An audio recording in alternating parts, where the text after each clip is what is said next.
இன்றைக்கி வந்து நம்ம வந்து மொச்சப்பயிறு இது கிரேவி பண்ண போகிறோம். சிம்பிளான மெத்தடில். அதுக்கு என்னென்ன தேவை? மொச்சப்பயிறு துப்பு போட்டு வேக வச்சு வச்சுருக்கேன். வெங்காயம், தக்காளி, கருவேப்பிலை, கொத்தமல்லி, தேங்காய் பூ, இஞ்சி பூண்டு பேஸ்ட்டு, தனிமிளகாய் பொடி, மஞ்சள் பொடி, பட்டாராம் பொடி, மல்லிப்பொடி, அவ்வளோதான். கொஞ்சோண்டு எண்ணெய் ஊற்றிக்கலாம்.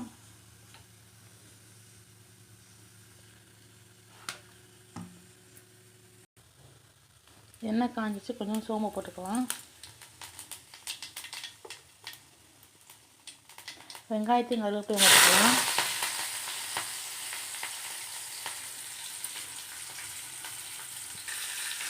நல்லா வதக்கிக்கலாம்.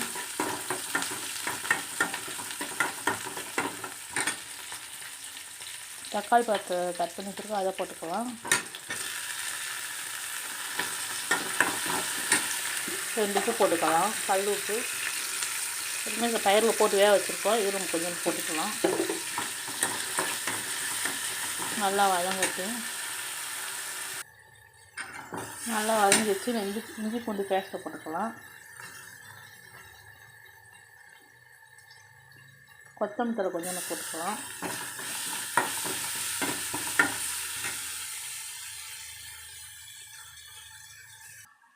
இந்த பொடிகளை பூரா போட்டுக்கலாம். வதக்கட்டும்.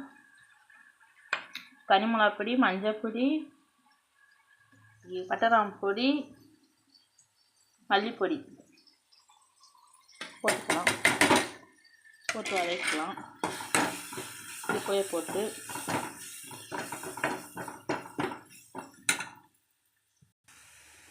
நல்லா வதங்கிருச்சு. இந்த மொச்சப்பயிறு வேக வச்ச மொச்சப்பயிரை கொட்டிக்கலாம். அதை கிண்டிக்கலாம். நல்லா நம்ம தண்ணி எதுவுமே ஊற்றக்கூடாது. நல்லா வதங்கிடுச்சு. இருந்தால் பாருங்கள், சூப்பராக வதங்கிடுச்சு. பயிறு நல்லா கிரேவி மாதிரியே இருக்கும். சிம்பிளான வேலை தான். மொச்சப்பயிறு பிடிக்காதவங்களுக்கு கூட நல்லா பிடிச்சிக்கிறோம். அப்படியே லைட்டாக தேங்காய் பூ தூவி விடணும். தேங்காய் பூ வேணும்னா போடலாம், வேணும்னா விட்டுக்கலாம். தேங்காய் பூ பிடிச்சா போடுங்க, இல்லாட்டினா போட தேவையில்லை.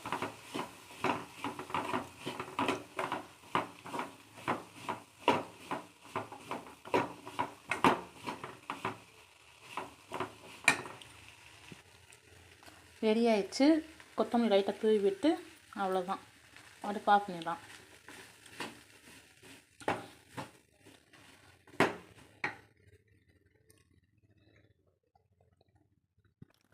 சுவையான மொச்சப்பயிறு கிரேவி ரெடி ஆயிடுச்சு. பாருங்கள் எவ்வளோ சூப்பராக இருக்குன்னு. இது மாதிரி உங்கள் வீட்டிலையும் செய்யுங்க. பிடிச்சா லைக் போடுங்க, ஷேர் பண்ணுங்கள், கமெண்ட் போடுங்க. கீழே இருக்க பட்டனை மறந்துடாமல் இது ஆன் பண்ணி விடுங்க, கிளிக் பண்ணி விடுங்க. பாருங்கள்.